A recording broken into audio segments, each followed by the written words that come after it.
Welcome back to my channel. இப்போ எல்லாருமே வந்து சாய்ஸ் ஃபில்லிங் ரெடி பண்ணிக்கிட்டு இருப்பீங்க. ஏன்னா எல்லாத்துக்குமே தெரியும் இந்த சாய்ஸ் ஃபில்லிங் தான் ரொம்ப importance.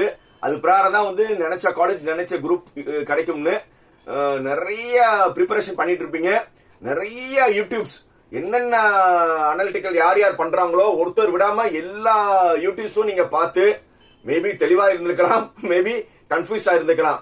So depends on you. இப்போ நான் என்ன சொல்றேன்னா, ஆல்மோஸ்ட் எல்லா அனலிட்டிக்கல் பண்ணவங்களும் காலேஜோட ரேங்க் வந்து முன்னாடி பின்னாடி இருக்கலாம் தவிர ஒரு டாப் ஒரு 100 காலேஜ்னு அவங்க எடுத்தாங்கன்னா எல்லாரோட அனலிட்டிக்கல்லையும் அது என்ன இருக்கும், இந்த 100 காலேஜ் இருக்கும். மேபி வந்து நான் வந்து 25வது இடத்துல நான் ஒரு காலேஜை நான் ரேஞ்ச் பண்ணியிருந்தேன்னா இன்னொருத்தர் 20வது இடத்துல பண்ணியிருப்பாரு, ஒருத்தர் 15வது இடத்துல பண்ணியிருப்பாரு, ஒரு சிலவர் 40வது இடத்துல பண்ணியிருப்பாரு.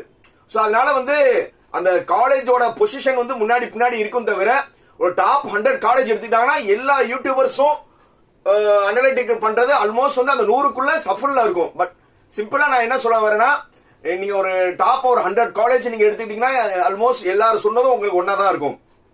இப்போ எல்லாத்துக்கும் ஒரு டவுட், சார் இப்போ நான் சாய்ஸ் ஃபில்லிங் பண்ண போறேன், நான் எப்படி சார் சாய்ஸ் ஃபில்லிங் பண்ணணும்? இப்போ நான் வந்து டாப் 10 காலேஜ் பார்க்கணுமா, டாப் 20 காலேஜ் பார்க்கணுமா, டாப் 50 காலேஜ் பார்க்கணுமா, எந்த பேசிஸ்ல பண்ணணும்னு எல்லாத்துக்கும் ஒரு கன்ஃபியூஷன்ஸ் இருக்கும். சோ இந்த வீடியோ சாய்ஸ் ஃபில்லிங் ப்ரிப்பேர் பண்றதுக்கான டிப்ஸ் ஒண்ணுமே கிடையாதுப்பா. ரொம்ப ரொம்ப வெரி வெரி சிம்பிள். நீங்க உங்களுடைய இன்ட்ரெஸ்ட் முதல்ல நோட் பண்ணிக்கோங்க. உங்களுடைய இன்ட்ரெஸ்ட் என்னன்னா, நீங்க கம்ப்யூட்டர் சென்ட்ரிக்கா, இசி சென்ட்ரிக்கா, கோர் ரிலேட்டடா போறீங்களான்னு முதல்ல அந்த ஒரு முடிவு எடுங்க. கம்ப்யூட்டர் சென்ட்ரிக்னா அந்த கம்ப்யூட்டரோட எல்லா பிரான்ச்சுமே என்னது, computer science, AIDS, AIML, cyber security, IoT, computer and communications, இது எல்லாமே கம்ப்யூட்டர் சென்ட்ரிக். அடுத்தது வந்து இசிஇ சென்ட்ரிக்கா நீங்க பண்ணீங்கன்னா இசிஇ, இசிவிஎல்எல்சி, கம்யூனிகேஷன் அண்ட் கம்ப்யூட்டர், அது போக வந்து எலக்ட்ரிக்கலி இதுல வந்து நீங்க என்னது ஆட் பண்ணிக்கோங்க. இது ஒரு செட் ஆஃப். அடுத்தது கோர். இந்த கோர்னு பார்த்தோம்னா வந்து ஏற்கனவே இசி ட்ரிபிள் எல்லாம் சொல்லியாச்சு. எஸ்பெஷலி என்னது மெக்கானிக்கல், சிவில். இப்போ மெக்கானிக்கல் ஈக்குவலண்டாவே இன்னொரு வேற வேற பேர்ல என்னென்ன பிரான்ச்சஸ் இருக்குமா, மேனுஃபேக்சரிங், ப்ரொடக்ஷன்ஸ், ஆட்டோமொபைல், இது எல்லாமே வந்து அந்த மெக்கானிக்கல் கண்டர்ல தான் வரும். முதல்ல வந்து நீங்க எந்த செக்டார்ல வந்து நீங்க வந்து போக போறீங்கன்னு முதல்ல அது முடிவெடுங்க. அதுதான் ஃபர்ஸ்ட். நீங்க கம்ப்யூட்டர் சென்ட்ரிக்கா, இசி ட்ரிபிள் சென்ட்ரிக்கா, இல்ல மெக்கானிக்கல் சென்ட்ரிக்கான நீங்க சிவில் சென்ட்ரிக்கான முடிவெடுத்துக்கோங்க. இது நீங்க ஃபர்ஸ்ட் முடிவெடுங்க. அதுக்கப்புறம் வந்து காலேஜ் வந்து நான் டாப்ல இருந்து நான் போடணும்னா இதுதான் முக்கியமான ஒரு ட்ரிக்கி. புரியுதா?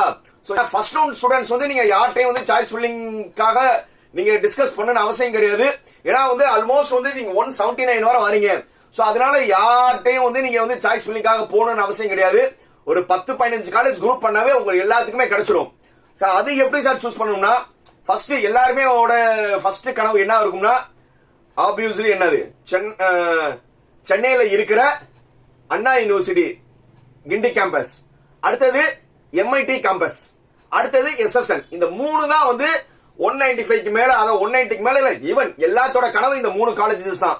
இந்த 3 காலேஜ்ல வந்து உங்களுடைய ஆர்டர் பிரிஃபரன்ஸ் கண்டிப்பா எல்லாருமே வச்சிருங்க. அது 200 எடுத்தவங்களும் சரி, இல்ல 179 எடுத்தவங்களா இருந்தாலும் சரி, இந்த 3 காலேஜ்ல குரூப் வந்து எல்லாமே வந்து நீங்க சாய்ஸ் லிஸ்ட்ல போட்டுருங்க. இந்த 3 காலேஜ். அதுக்கப்புறம் நீங்க காலேஜ் சூஸ் பண்ணும்போது நீங்க எந்த ஏரியால இருக்கீங்கன்னு முதல்ல முடிவு பண்ணுங்க. ஃபார் எக்ஸாம்பிள் வந்து இப்ப சென்னைன்னு நான் பேசுறேன்னா, இப்ப சென்னையில இருக்கிறவங்களுக்கு சென்னையில சுத்தி காலேஜஸ் இருக்கு. இப்ப சென்னை வந்து நம்ம கிண்டிய அண்ணா யூனிவர்சிட்டி கிண்டிய வந்து ஒரு சென்டர், அது எக்மோர் ஏதாவது சென்டரா நம்ம பிளான் பண்ணோம்னா, சென்னை சிட்டி இருக்கு, அது பக்கத்துல திருவள்ளுவர் டிஸ்ட்ரிக்ட் இருக்கு, காஞ்சிபுரம் டிஸ்ட்ரிக்ட் இருக்கு, தாம்பரம் இருக்கு, செங்கல்பட்டு இருக்கு. இது எல்லாமே சுத்தி இருக்கிற காலேஜஸ் எல்லாமே என்னது, சென்னை தான்.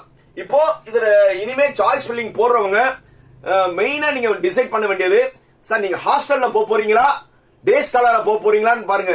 எல்லா தமிழ்நாட்டில் இருக்கவங்க எல்லாருமே வந்து ஃபர்ஸ்ட் நீங்க டிசைட் பண்ண போறது, சார் ஹாஸ்டல்ல போய் படிக்க போறேன் இல்ல டே ஸ்காலரா படிக்க போறேன். இந்த 2 ஆஸ்பெக்ட் வந்து இப்ப நீங்க முடிவு எடுத்துருங்க. புரியுதா? சார் ஹாஸ்டல் தான் சார், அது 3 மணி நேரம் டிஸ்டன்ஸ் இருந்தாலும் சரி, இல்ல 12 மணி நேரம் டிஸ்டன்ஸ் இருந்தாலும் சரி, நான் டிசைட் பண்ண போற ஹாஸ்டல் தானா, உங்களுக்கு எந்த ஒரு ரெஸ்ட்ரிக்ஷனே கிடையாது.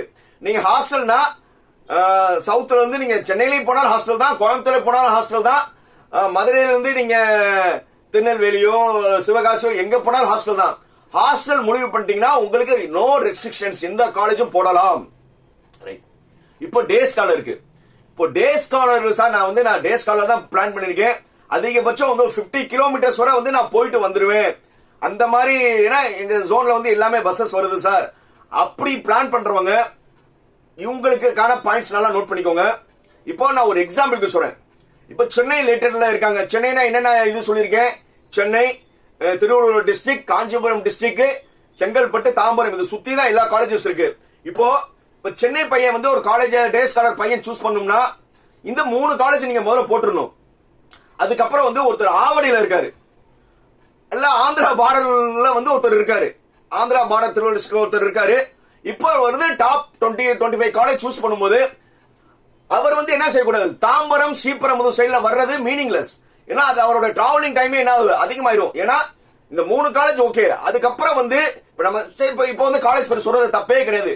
சென்னையில வந்து ஒரு டாப் 15 காலேஜ் எடுத்துட்டு மனப்பாடாம சொல்லலாம். Chennai institute of technology, Rajalakshmi engineering college, Rajalakshmi institute, RMK, RMD, saint Joseph, Panimalar, Loyola ICAM, Velammal, Saveetha, Sairam. So இந்த மாதிரி வந்து நிறைய சொல்லிக்கிட்டே போகலாம். இப்போ டே ஸ்காலர் இருக்கவங்க நீங்க முதல்ல என்ன நோட் பண்ணணும்னா, இப்போ நார்மல் வந்து சென்னையோட டிராபிக் ஒரு காலேஜ் வந்து ஒரு 4 மணிக்கு முடியுதுன்னா நீங்க அதிகபட்சம் வந்து 1 ஹவர்ல வந்து நீங்க வீட்டுக்கு வர்ற மாதிரி பிளான் பண்ணணும். ஏன்னா நீங்க வந்து ஒரு 4 மணிக்கு காலேஜ் விட்டாங்கன்னா சென்னை டிராபிக் எல்லாம் அனலைஸ் பண்ணி ஒரு 1 ஹவர்ல வந்து நீங்க வந்து என்ன செய்யணும், வீட்டுக்கு வர்ற மாதிரி இருக்கணும். என்ன சார் இந்த ஆக்சிடென்ட் எதுக்கு சார் நீங்க சொல்றீங்கன்னா நல்லா தெரிஞ்சுக்கோங்க. நீங்க வந்து 1 நாள் 2 நாள் டூர் போல, இல்ல ஒரு சின்ன ஒரு ஷார்ட் டைம் கோர்ஸ் போகல. நீங்க 4 வருஷம் படிக்க போறீங்க. இந்த 4 வருஷம் படிக்க போகும்போது நீங்க 4 வருஷமே வந்து காலையில டிராவல் பண்ணணும், ஈவினிங் டிராபிக்ல வந்து வீட்டுக்கு வரணும். வந்துட்டு ஒரு 6-7 மணிக்கு வந்தீங்கன்னா என்ன செய்வீங்க? Oh my god. அப்படி என்ன செஞ்சிருவீங்க? படுத்துருவீங்க. ஒரு 50-60 கிலோமீட்டர் நீங்க டெய்லி டிராவல் பண்ணீங்கன்னா உங்க பாடி என்ன ஆகுற, டெய்லி வந்து என்ன செஞ்சிருவீங்க? அப்பா வா ஒரு காப்பி குடுமா, டயர்டா இருக்குமா, அப்படியே தூங்குறேனே நீங்க தூங்கிடுவீங்க. இந்த 4 வருஷம் இது நடக்கும். நீங்க ஒரு 1 ஹவர் டிஸ்டன்ஸ்ல நீங்க பண்ணீங்கன்னா, ஏன்னா முதல் நான் சொன்ன 3 காலேஜ் ஒண்ணு, அதுக்கப்புறம் வந்து எல்லாமே ஒரு ரேஞ்ச் காலேஜஸ் தான். என்னது இப்ப கடைசியா நான் ஒரு 7-8 காலேஜஸ் சொன்னேன், அது எல்லாமே ஒரு ரேஞ்ச் தான். வெங்கடேஸ்வரா விட்டுட்டேன், வெங்கடேஸ்வரா, ராஜலட்சுமி, சவிதா, ஆர்எம்கே, ஆர்எம்டி, வேலம்மாள், பனிமலர் எல்லாமே ஒரு ரேஞ்ச் காலேஜ் தான். மேபி 5 மார்க் முன்னாடி பின்னாடி இருக்கும். பட் எல்லாருமே வந்து நாக்ல ஏக்கு மேலதான் வாங்கியிருக்காங்க, NIRF வாங்கியிருக்காங்க, NBA எல்லா டிபார்ட்மெண்ட் வாங்கியிருக்காங்க. ஸோ ஆல்மோஸ்ட் எல்லாமே சேம் கேட்டகரியா இருக்கும்போது நான் டாப்ல இருக்க நான் 3வது காலேஜ்ல தான் சேருவேன், 5வது காலேஜ்ல தான் சேருவேன், 10வது காலேஜ்ல சேரணும்னு நீங்க பண்ணீங்கன்னா உங்களை மாதிரி வந்து ஒரு தவறான முடிவு இருக்குங்க. ஏன்னா உங்களுடைய அந்த டாப் 25 காலேஜ் வந்து என்னுடைய ரேங்கிங் வந்து வேற, மத்த யூடியூபர்ஸோட ரேங்கிங் வேற, உங்களுக்கு வேற யாரா சொல்றது வேற. இது எல்லாம் பார்த்துட்டு நீங்க முடிவு எடுக்கிறது என்னவா இருக்கணும்? சார் நான் வந்து 4 வருஷம் நான் பண்ண போறேன், எனக்கு வந்துட்டு ஒரு 5-5:30 மணிக்கு நீங்க வீட்டுக்கு வந்த பிறகு ரெஃப்ரெஷ் ஆயிட்டு you can use for extra courses. ஒரு 6 மணி டு 8 மணி வரை வந்து நான் வேற ஏதாவது கோர்சஸ் நான் நிறைய படிக்கணும்னு நினைக்கிறேன், கம்ப்யூட்டர் ரிலேட்டடான கோர்சஸ் பண்ணணும்னு நினைக்கிறேன், நான் நிறைய ரிசர்ச் பண்ணணும்னு நினைக்கிறேன். இந்த மாதிரி நீங்க ஏதாவது ஒரு எக்ஸ்ட்ரா கோர்சஸ் படிக்கணும்னா நீங்க ஒரு 6 மணிக்குள்ள வந்தாதான் வந்து என்ன செய்ய முடியும், எக்ஸ்ட்ரா கோர்சஸ் பண்ண முடியும். 7-7 மணிக்கு வந்துட்டீங்கன்னா அப்படியே என்னது டயர்டா தூங்கிடுவீங்க. இது ஒரு எக்ஸ்பெக்ட் பண்ணுங்க. அப்ப நான் சிம்பிளா என்ன சொல்ல வரேன்னா, ஒரு 30 கிலோமீட்டர்ஸ்க்குள்ள நீங்க பண்ணீங்கன்னா, ஏன்னா எல்லாமே நல்ல காலேஜ் தானே, எந்த டிவிஷன் கிடையாது. ஒரு காலேஜ் வந்து ஒருத்தர் ரேங்க்ல வந்து 10வது இருந்துச்சுன்னா 260 வந்து 12வது இருக்கும். சோ ஆல்மோஸ்ட் ஒண்ணுதான். சோ அதனால வந்து ஃபர்ஸ்ட் வந்து உங்களுடைய கன்வீனியன்ட் பார்க்கணும். இதுதான் ஃபர்ஸ்ட். இப்போ வந்து நீங்க வந்து இப்போ வந்து இப்போ நான் சொன்னது புரிஞ்சிருக்கும். இதுல வந்து ஒரு 4-5 காலேஜ் செட் ஆஃப் காலேஜஸ் வந்து பிரியாரிட்டி எடுங்க. இந்த 4-5 காலேஜ்ல வந்து லாஸ்ட் இயர் கட் ஆஃப் வந்து நீங்க பாத்துட்டு இந்த கட் ஆஃப்க்கு இந்த காலேஜ் கிடைக்குதுன்னு இருக்கும். சோ ஆல்மோஸ்ட் வந்து ஆவரேஜ் கட் ஆஃப் பாத்தீங்கன்னா ஒரு 160க்கு மேல இருந்தாவே, இல்ல 160க்கு மேல இருந்தாவே அதெல்லாம் நல்ல காலேஜஸ் தான். 160, 165, 170 இந்த காலேஜ்ல எனக்கு கிடைச்சிருக்குன்னா, சோ அதனால வந்து நான் இப்ப 195 எடுத்திருக்கேன் சார், நான் 190 எடுத்திருக்கேன், அந்த 170 காலேஜ் சார் அப்படி நினைக்க கூடாது. ஃபர்ஸ்ட் உங்களுக்கு கன்வீனியன்ட். அதுல வந்து எது பெஸ்ட்னு ஆர்டர் பண்ணுங்க. இப்ப நீங்க 4-5 காலேஜ் வந்து உங்க 30 கிலோமீட்டர்ஸ்ல கிடைச்சிரும். அதுல ஆர்டர் பண்ணிட்டு அந்த ஆர்டர்ல வந்து இப்ப வந்து இது லிஸ்ட் பண்ணிடுவாங்க, இனிஷியல் வேகன்சி லிஸ்ட்னு சொல்லி உங்களுக்கு சாய்ஸ் ஃபில்லிங் கவுன்சிலிங் ஆரம்பிக்கிறதுக்கு முன்னாடியே வந்து வந்துடும். அதுல ஓசி பிளஸ் உங்களுடைய கம்யூனிட்டி, ஓசி பிளஸ் உங்களுடைய கம்யூனிட்டி ரெண்டையும் ஆட் பண்ணி எத்தனை சீட்னு ஆட் பண்ணுங்க. இப்போ ஃபார் எக்ஸாம்பிள் வந்து நம்ம கிண்டி அண்ணா யூனிவர்சிட்டியில வந்து ஒரு கம்ப்யூட்டர் சயின்ஸ் இன்ஜினியரிங் ஓசியில எத்தனை சீட்டு, உங்க கம்யூனிட்டியில எத்தனை சீட்டு, இது ரெண்டையும் ஆட் பண்ணி நீங்க நோட் பண்ணி வச்சுக்கோங்க. இதுதான் டோட்டல் சீட் வந்து நீங்க போறது. இதை நோட் பண்ணி வச்சுக்கிட்டு நீங்க வந்து நீங்க காலேஜோட ப்ரிஃபரன்ஸ் போட்டே இருங்க. அந்த போடுறதுக்கான மெத்தட் வந்து டிஸ்கிரிப்ஷன்ல வந்து நான் அந்த ஒரு பிடிஎஃப் வந்து நான் வைக்கிறேன். அந்த பிடிஎஃப் வந்து இப்ப எல்லாருமே டவுன்லோட் பண்ணி, அந்த பிடிஎஃப் ஒண்ணுமே கிடையாது, சீரியல் நம்பர் ஃபர்ஸ்ட் என்ன இருக்கும்னா serial number, college code, college name, நீங்க ப்ரிஃபரன்ஸ்க்கான பிரான்ச், ரீஆர்டர்னு ஒன்னு இருக்கும். இந்த பிடிஎஃப் வந்து மேக்ஸிமம் எல்லாருமே டவுன்லோட் பண்ணி முதல்ல வந்து சீரியல் நம்பர் 1 அண்ணா யூனிவர்சிட்டி கம்ப்யூட்டர் சயின்ஸ், ரெண்டாவது சீரியல் நம்பர் 2 எம்ஐடி இசிஇ, இந்த மாதிரி நீங்க 1 2 3 போட்டு குறைஞ்சது வந்து ஒரு 150 சாய்ஸஸ் ரெடி பண்ணுங்க. அந்த 150 சாய்ஸஸ் எப்படி பண்ணும்னா, 1 கிடைச்சா எனக்கு 2 கிடைச்சா ஓகே, 2 இல்லட்டா 3 கிடைச்சா ஓகே, 3 இல்லட்டா 4 கிடைச்சா ஓகேன்னு நீங்க போற 100 சாய்ஸஸ்மே வந்து ஊடால ஒரு 60 கிடைச்சாலும் எனக்கு ஓகே, அப்படிதான் நீங்க சாய்ஸ் பண்ணுங்க. ஊடால வந்து நான் 60 வந்து சும்மா ஒரு தோராயமா போட்டே கிடைக்காதுன்னு அப்படிலாம் நினைக்க கூடாது. அது ரொம்ப ப்ரிஃபரா ஆர்டர் பண்ணிட்டு இந்த பிரிண்ட் அவுட் எடுங்க. அந்த பிரிண்ட் அவுட் வந்து இப்ப நீங்க எழுதிட்டு நாளைக்கு மறுபடியும் அது பார்க்கும்போது உங்களுக்கு வந்து இப்ப நான் 23வது போட்டது வந்து நான் 10வது போடணும்னு நினைக்கிறேன்னா பக்கத்துல ரீஆர்டர்னு ஒரு லைன் இருக்கும். அந்த ரீஆர்டர்ல வந்து இப்ப நீங்க மாத்த போறது வந்து 10ல இருந்து 12 அப்படின்னு போட்டு மறுபடியும் ரீஆர்டர் பண்ணிட்டு மறுபடியும் வந்து ஒரு பேப்பர்ல எடுத்து அந்த ரீஆர்டர்ல நீங்க நம்பர் மாத்திருப்பீங்களா அதை வந்து ஃபர்ஸ்ட் நம்பரா போட்டு சீரியல் நம்பரா போட்டு அந்த ரீஆர்டர் அப்புறம் மறுபடியும் நீங்க ரெடி பண்ணுங்க. இப்படி நீங்க 2-3 தடவை ஒர்க் அவுட் பண்ணா உங்களுக்கு college and branch mind set ஆயிரும். இந்த மைண்ட் செட் ஆன பிறகுதான் நீங்க சாய்ஸ் ஃபில்லிங் சிஸ்டத்துல உட்காரணும். அது வர வந்து நீங்க சஃபிள் பண்ணி சரி இதை மாத்திக்கிருவான்னு உங்களுக்கு தெரிஞ்சவங்க இது ஒப்பீனியன் கேளுங்க. இல்ல வேற ஏதாவது சார் நான் ஒரு ஆர்டர் பண்றேன், நீங்க ஏதாவது சஃபிள் பண்றீங்கன்னா நீங்க முதல்ல வந்து ஆர்டர் ரெடி பண்ணிட்டு எனக்கு அனுப்புங்க, வாட்ஸ்அப்ல பண்ணுங்க. நான் கண்டிப்பா வந்து அதுல ஓகே மேக்ஸிமம் ஓகேனா நீங்க ஏன்னா இவ்வளவு பண்ண பிறகு நீங்க கரெக்டா தான் சாய்ஸ் ஃபில்லிங் பண்ணுவீங்க. யாரோட ஒப்பீனியன் தேவையில்லை, நீங்க கண்டிப்பா வந்து நீங்க நல்லா தான் பண்ணுவீங்க. அதை பண்ணிட்டு கான்பிடென்ட்டா வந்து தேர்ட் பார்ட்டி மத்தவங்க இன்ஃபுளுன்ஸ் இல்லாம நீங்க ரெடி பண்ணிட்டு ஒரு கிராஸ் செக்குக்கு நீங்க யார்கிட்ட டிஸ்கஸ் பண்ணிக்கோங்க. புரியுதா? இதுதான் சாய்ஸ் ஃபில்லிங்கான மெயின் டிப்ஸ். இது ஜெனரல் கேண்டிடேட்கள். ஆனா 7.5 ஸ்டூடெண்ட்ஸ்க்கு மெயினா என்னன்னா அவங்களுக்கு நீங்க நினைச்ச காலேஜ்ல நினைச்ச குரூப் வந்து சீட் மேட்ரிக்ஸ்ல வரதான்னு சொல்ல முடியாது. ஏன்னா நீங்க ஈஸி நினைச்சிருந்தீங்கன்னா நீங்க நினைச்ச காலேஜ்ல ஈஸி கூட உங்க கம்யூனிட்டியில வராம இருக்கலாம், ஓசினே வராம இருக்கலாம். சோ அதனால 7.5 ஸ்டூடெண்ட்ஸ் வந்து எல்லா டாப் காலேஜும் உங்க ஜோன்லயோ எந்த ஊர்லயோ நீங்க என்ன செஞ்சிடணும், டாப் காலேஜ் போட்டுடணும். ஒன்னு விடாம உங்களுக்கு பிடிச்ச குரூப் என்னென்ன தெரியுதோ டாப் காலேஜ் எல்லாமே நீங்க போட்டுருங்க. ஏன்னா ஆல்மோஸ்ட் வந்து tuition fees and hostel and bus facilities எல்லாமே ஃப்ரீ. சோ அதனால வந்து நீங்க கண்டிப்பா வந்து நிறைய வந்து சாய்ஸஸ் போடணும்.